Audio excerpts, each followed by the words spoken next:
So I promise the marathon of 1 Corinthians 13 ends tonight. Not because there's not plenty more to say, but just because I don't want to wear you out either. So let's turn our attention again to 1 Corinthians chapter 13. As we've been thinking about what it means to truly love, and that when we're dealing with love, it's very easy to talk about love in the abstract. When we're just talking theory, we're talking the possibility of situations, or we're just simply trying to say what the Bible says concerning love. It's a completely different thing to actually look at people in the mess that is their life and to love them through their messes, and to be able to sit down with them and to be there for them. And sometimes those messes look like a marriage out of a horror, that's basically a horror story. And you sit down and you listen and you sit and you cry with people and you help people and give advice to people, and that's hard, that's draining, that's consuming. It's people who are downtrodden and have had a hard time in their lives. They really kind of started their life behind the eight ball. And how do you help and invest with those people? It's sitting down with a person who says, I'm not really sure that God exists. I'm not really sure that I believe all of this stuff I've always been taught. And being able to sit down with that person and not freak out on them and not explode on them, but just to love them and to have a conversation with them and to study with them and to reason with them, that takes a lot of work. Because a lot of times what happens is we get frustrated with people who have those questions rather than loving them and helping them. And so loving people is a very time-consuming task. It is, when you get down into the nitty-gritty of it, it's causes us a level of discomfort. We have to be willing to sacrifice. We have to be willing to invest and pour our time and energy into people. And, that's not always the easiest thing in the world to do. But that's what we're called to do, and that's what Paul is telling this church to do as they are struggling with a number of issues. Now, we've been through and we have looked at the context of 1 Corinthians, where we're dealing with Paul addressing the issues that are important to him that have been reported by Chloe's household. And then Paul addresses issues based upon a letter that they have sent to him, which obviously we do not possess. We just know it from the way that he's writing. Then we looked at chapters 12 through 14 as a section where in chapter 12 verses 1 through 11, he gives an explanation of what the gifts are and the fact that they all come from God. And that's his next point. There's a connection. All of these gifts are from God, and all of you are connected to each other. You can't look at each other and say, I'm more important than you are. And you can't look at yourself and say, the church doesn't need me. He addresses those two attitudes specifically and dismisses them as unchristian. Then in chapter 13, which is what we're studying, it's about motivation. These gifts, the problem is that in a lot of places you have an emphasis upon love, but they dismiss doctrine. And in other places you have an emphasis upon doctrine, but love is dismissed. The only problem is that neither one of those categories are correct.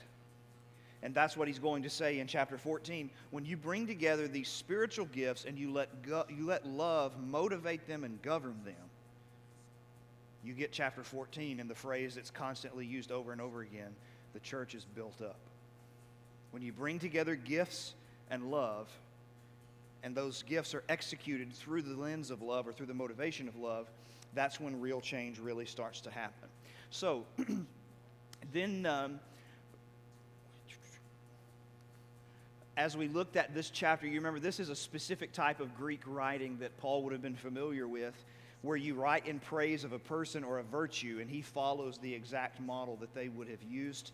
And we have been through and looked at the prologue in the first sermon. We looked at the specific actions a couple of weeks ago, and now we're going to conclude that study tonight. And so in this text, what we've seen so far is he's showing us a course in 12 and verse 31, but earnestly desire the higher gifts, and I will show you still the more excellent way. the more excellent way. And the word translated way is the word for road. Same word Jesus used in John 14 when he said, I'm the way. He meant I'm the road. The road that goes to heaven, the road that goes to God, that's me. Okay? And then we talked about this computation that he gives, where he takes the gift that they thought was the most special, which was speaking in tongues, and he says, okay, you can speak in tongues of men and of angels, but if you don't have love, you're nothing but a noisemaker. Then he says, okay, prophecy is actually the most beneficial gift, but let's say you can do that. Let's say you can prophesy, and you have all gifts and all knowledge and have all faith so as to remove mountains, but you don't have love, you're nothing. And then he says, you know what, we can even go to the pinnacle of Christian sacrifice. You're willing to give away everything you have to feed the poor, and you're willing to give over your body to die as a martyr. But if love is absent, none of that matters. And that's something that's really jarring if we'll sit down and really think through the depth of what it is that he's saying in the process of that. Then we spent some time last week simply looking at the character. There were 15 characteristics that are listed here in verses 4 through 7, and all of them are verbs. Okay?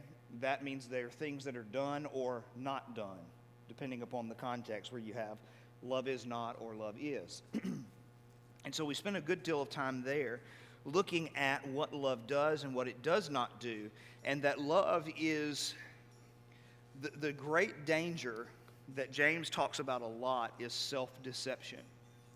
And in a more modern sense, C.S. Lewis in his book, The Screwtape Letters, which is a tremendous read, Lewis had an insight into human nature that I've rarely seen in anybody else I've ever read. He understood human nature so well. And when he wrote this book, it's a fiction book to a degree, obviously, because you have an older demon who is counseling his younger demon nephew on how to win his target over to that team. And these letters contain things of coaching that young demon of how to win him over. And one of the things that he talks about in one of those letters is that it's okay if he reads his Bible, just as long as he doesn't do it. Because human beings have this tendency to think, because I know what is right, in my mind, that means I must do what is right. The only problem is, there's a world of difference between knowing what is right and actually knowing and doing what is right. But because we know what the Bible says on a subject, we can sometimes think, well, hey, I'm doing that. And you know what? If we're brutally honest with ourselves, I think we can all see that in ourselves at some point along our lives. So, when it comes to these characteristics of love, or these attributes or these actions, it's not so much whether I necessarily even know exactly what they mean. That doesn't do me any good unless I actually do them. Unless I can keep from being an arrogant person. Unless I can actively be kind to people. None of that really matters. And so there's that danger of self-deception. And that's where we pick up tonight. In this next particular section, we'll look in verse 8, the first part of 8, and then down to 13 and 14:1. So, everything comes to this grand crescendo, right? So the crescendo, when you're in music, everything kind of builds to that point. You think about it even today, most music that is written, it will start. And every verse that passes, it is kind of amped up a level until you get to this great moment in the song where it's just driven home with force, or a great display of the individual's vocal ability really comes to full circle, and everything kind of hits together at the right time. And so this is the crescendo of what love is about. In verse 8, he says this, love never ends. Okay? Now, what he's going to talk about in the intermeaning verses, we're not going to look at the rest of 8 through 12 because it has a lot to do with discussion of miraculous gifts in particulars, and we're looking at the importance and the supremacy of love. Not that those aren't important, but just not our complete focus tonight. So he says, love never ends, and then in verse 13, so now faith, hope, and love abide. These three, but the greatest of these is love. So when you look at this first phrase, love never ends, is what the ESV says. Other translations might say something like this: love never fails.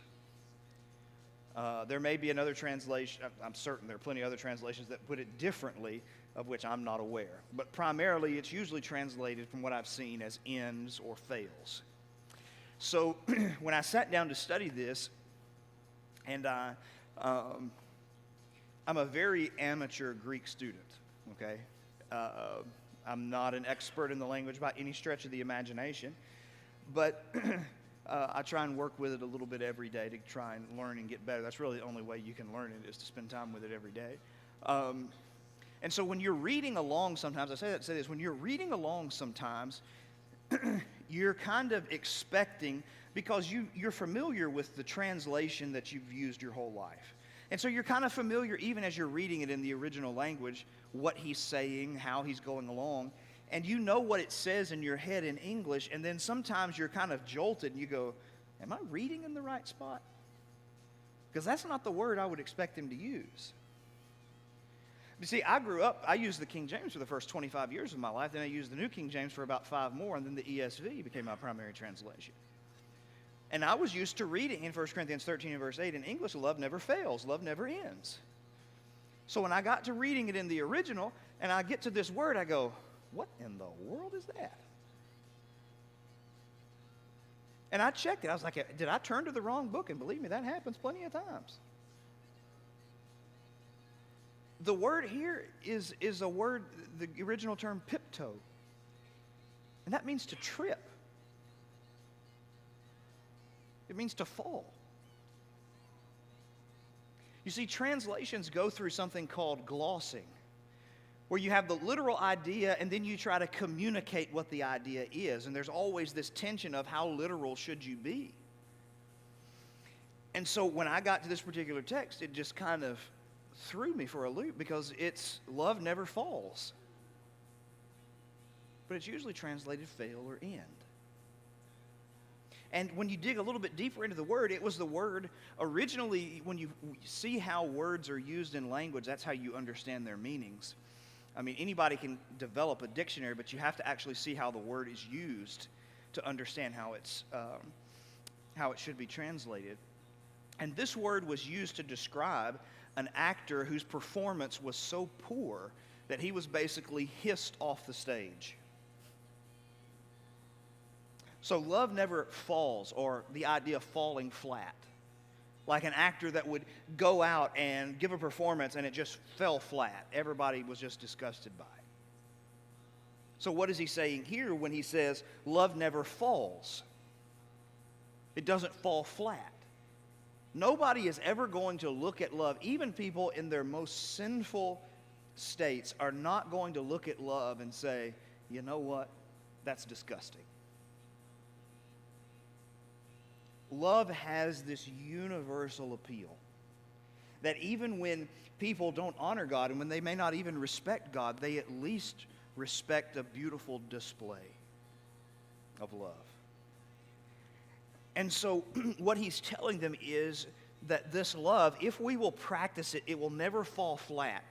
That doesn't mean, by the way, that it's always going to change the person that we're loving, because a person has to choose whether or not to accept or to reject the love that we give to them.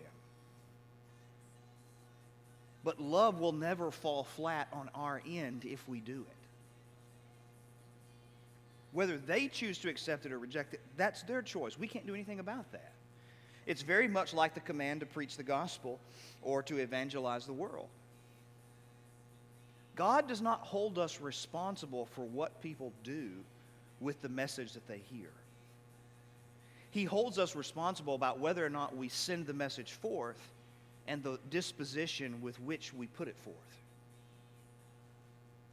And so, in this particular context, come to the grand crescendo, he's saying, love never falls flat. Now, or ends, or fails. And he goes on to contrast that with prophecies and tongues. They cease, they vanish, they pass away, they're given up. All these things that you're exalting, they fall flat. Love doesn't fall flat. And then he moves in verse 13 to kind of contrast this. He says, so now, kind of drawing his conclusion down, faith, hope, and love abide. Now, this is a common combination. Paul will use these three virtues in combination quite a bit, even in just the introduction to letters where we don't really pay that much attention. If you'll go and just look at the first, say, 10 verses of every book that Paul ever wrote, and a good portion of them, you're going to find faith and hope and love together somewhere. Not listed faith, hope, and love, but like maybe the faith of Christ and the hope of the gospel for the love of Jesus or something along those lines. You're going to see it there, and then throughout the book it's going to be scattered.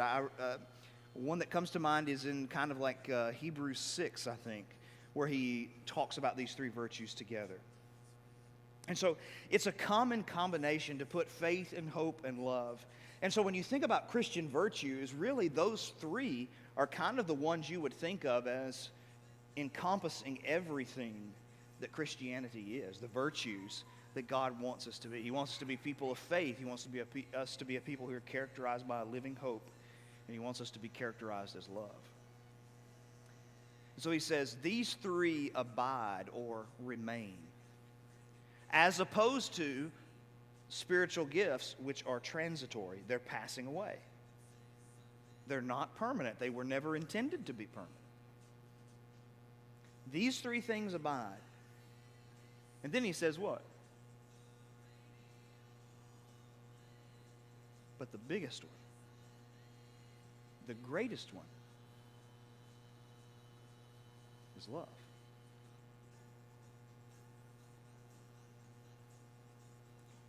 And so when we look at it, we say, okay, what do I want my life to be characterized by?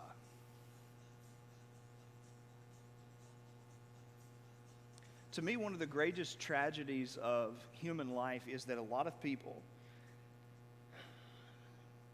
they don't really know why they're alive. They don't even really know why they get out of bed in the morning. They do their job because it pays pretty good money and they can feed their family and take vacations and maybe one day retire and enjoy the last few years of their lives in retirement doing what they want to. That may be the American dream, but I got to tell you, I think that's a miserable dream. I think that's absolutely a miserable dream. Not that there's anything wrong with retiring and enjoying your retirement. But if that's what my life is all about, that's a miserable existence. So a lot of people, they don't know what they want their life to stand for. They just kind of spend their entire lives just passing through. And, you know, when their time is done, it's done, and that's it. They're not really concerned with the amount of people that they touch or impact with their life. They're not really concerned with the legacy that they leave behind and the influence that they leave behind on other people. They're just kind of existing and floating as time goes by. The only problem with that is that God expects us to live a life with purpose, and we talked about that on a Sunday morning maybe a month or two ago. So the first thing is that most people, they don't even have a purpose in life. They're not sure why they're getting up. They're not sure why they're going to work. They're not sure why they're providing for their families. They're not sure what they're even going to do with their retirement. But beyond that, amongst the people who do know what they want to do with their life,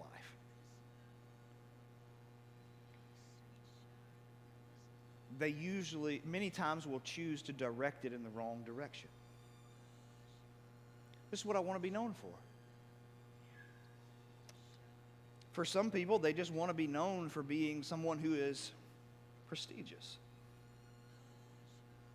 I remember hearing a girl that I grew up with, and there is a local department store, a high-end local department store that's been around for more than 100 years in my hometown.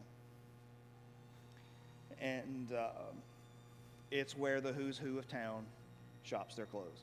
It's really not that big a deal. I've been there. I had a suit jacket or a blazer from there. Like, it's really not that big a deal. Like, you can get the same thing at a Dillard's or something. People just hype this thing up.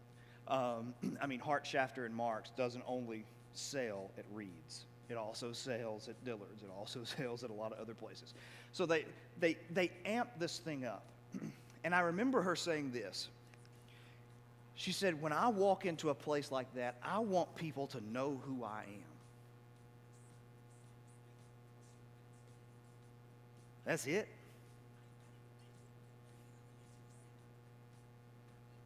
You want people to see a payday when you walk in the door? That's it. You're living your life. By the way, this person is an educator. I don't want you teaching my kids. If the goal of your life is to walk into a store and to be known because you will pay more than a sane person should pay for this particular item.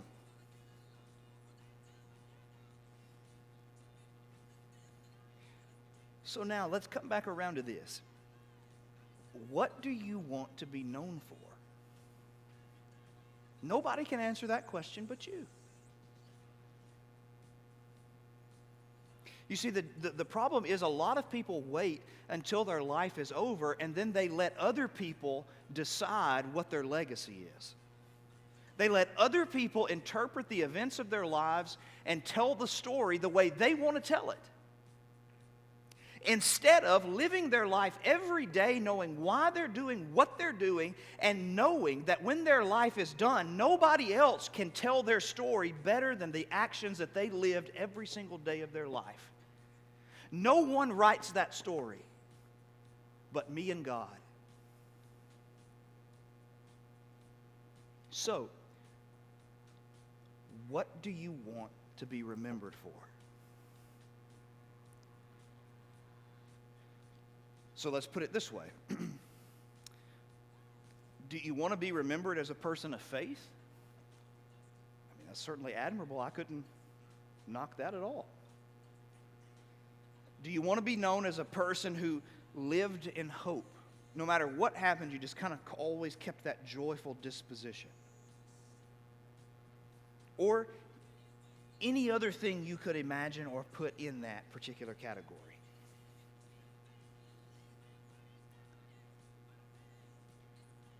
Or you just want to be known as a person who loved.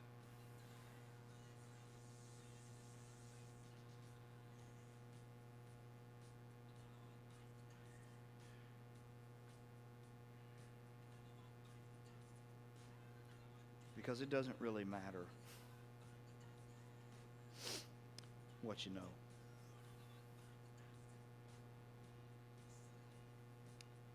It doesn't really matter what you have. When I got out of preaching school, in between my graduation and going to my first job, I moved back home for a couple of months in the transition. And my little brother he would have been right at driving age, but I don't think he could drive based upon the way I remember the story.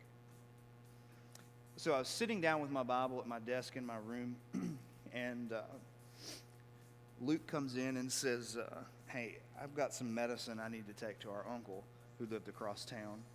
Who wasn't feeling well, and so we need to take it to him. Can you drive me? And of course, I'm your typical 20-year-old student. No, I have better things to do. I have to study my Bible.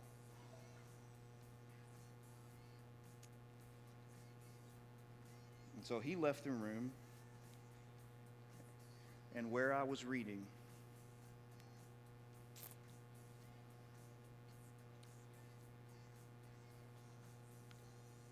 there was a certain rich man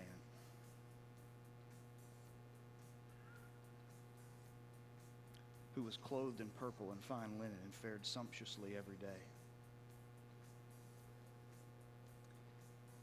There was a poor beggar named Lazarus who was laid at his gate full of sores.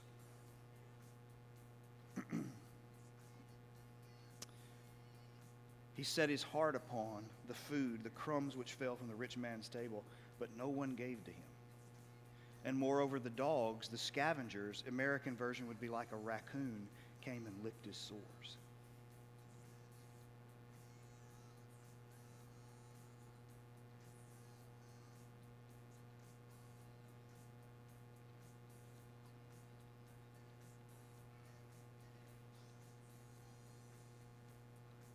At that moment, I had a choice to make.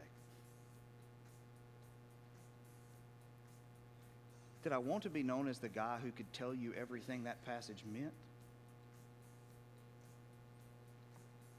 Or did I just want to be the guy that passage was teaching me I needed to be?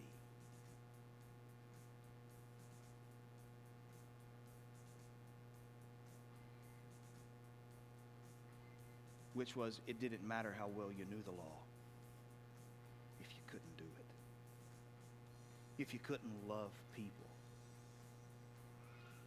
What difference did it make?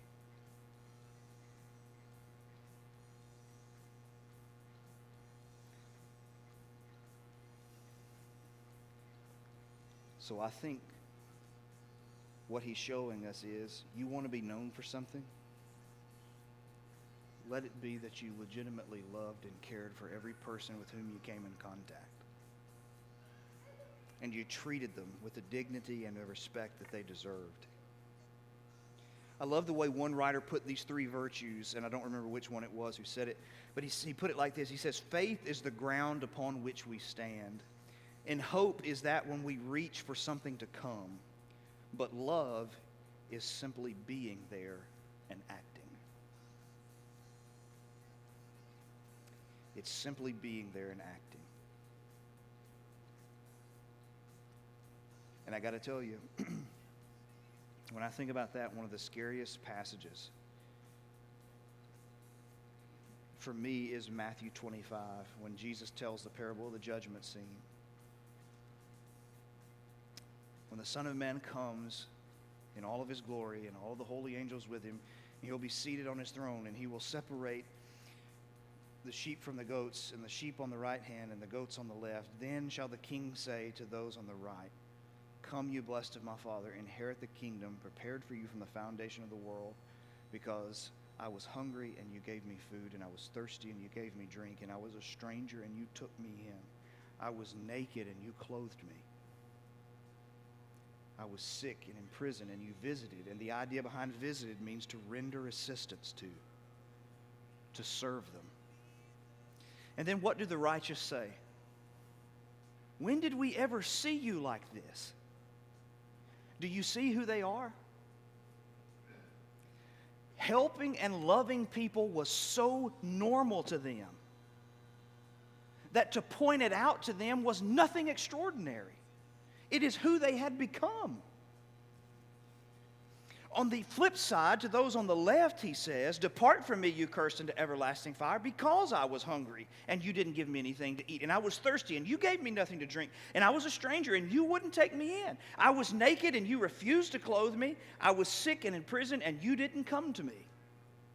And then what do those people say? Those good religious people, what do they say? When did we ever see you? Because if it had been you, Jesus, we would have done it for you. And he said, you've missed the point. When you didn't love the stranger in your own backyard, you didn't love me.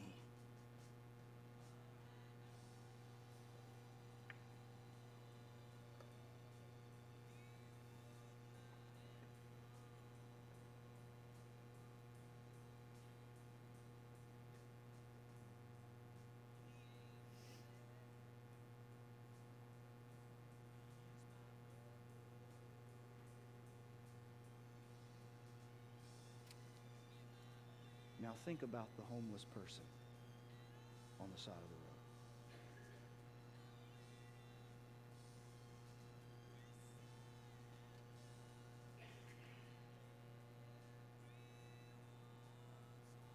Now think about the person who has to get government assistance to be fed. And people say, you know what? Those people game the system. I'm going to try very hard to keep myself in control when I address this. When I was growing up, there were 4 sons.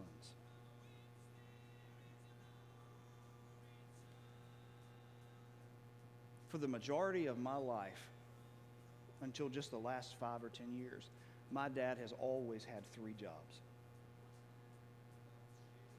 He built houses.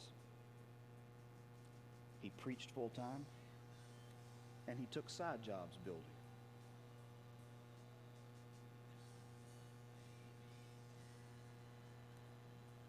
One thing you might accuse my dad of, but lazy is not one of them. And do you know what happens sometimes when you've got 4 boys and you live in a 900 square foot house?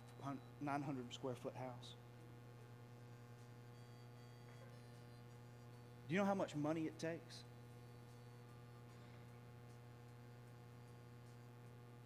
Do you know sometimes the only way you can make one end meet the other is government assistance? When I hear people rail against that, I hear people rail against me. I hear people rail against my parents as if they were nothing, and I'm here to tell you, my parents were the hardest working people you've ever met.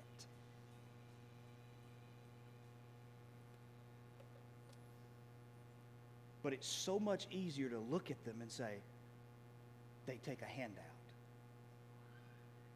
Please.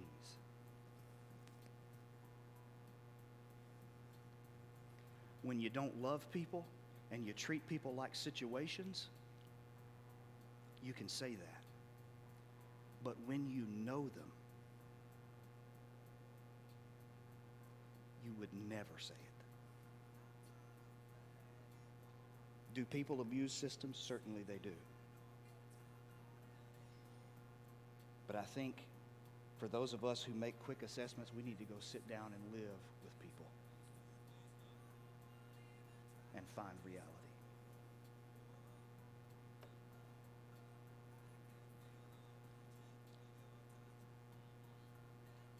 Want to be known as a person of love? Sounds virtuous, sounds great, until it's time to actually do it. That's why he calls it to this grand crescendo and says love is this crowning achievement. It's the one that dominates everything. It's the one that if you subtract it, nothing else matters. Your faith matters nothing. Your hope matters nothing. All of your record, nothing matters if you can't do this. So he closes then with a call to action in chapter 14 and verse 1. He says, pursue love, a present imperative. So it's a command, and it's one that we are to continuously be pursuing. Pursuing being loving toward people and earnestly desire spiritual gifts. Pursue love. Pursue love. This original word was used to describe the persistence of a hunter who refused to give up on his game that he was pursuing.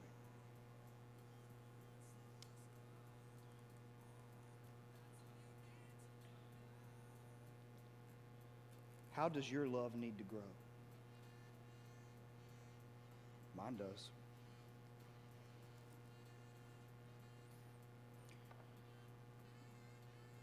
One of the biggest areas my love needs to grow is toward people who are judgmental.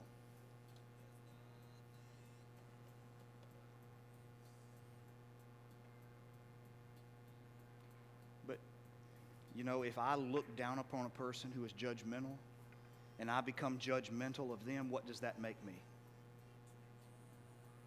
Judgmental. It makes me them. It makes me the very thing that I despise.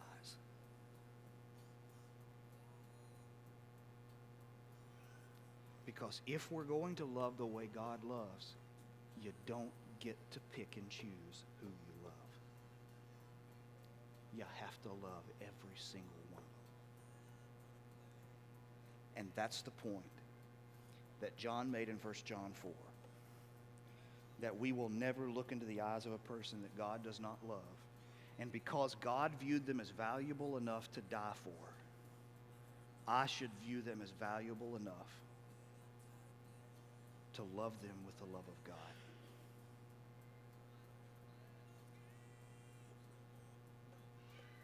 It's the hardest thing you'll ever do in your life. It's also the greatest thing you'll ever do with your life.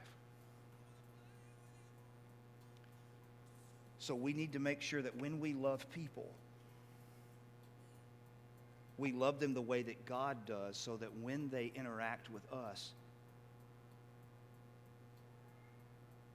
they by proxy interact with God. As one writer put it in describing this whole section, he describes 1 Corinthians 13 as a painting. And as Paul is painting, it's like you're watching him put it together. And he's brushstroke after brushstroke after brushstroke. He's putting it together, and you're trying to figure out what it is that he's doing. And he finally gets done, and he steps back, and everybody sees the painting. And what has he painted by 1 Corinthians 13? He painted Jesus.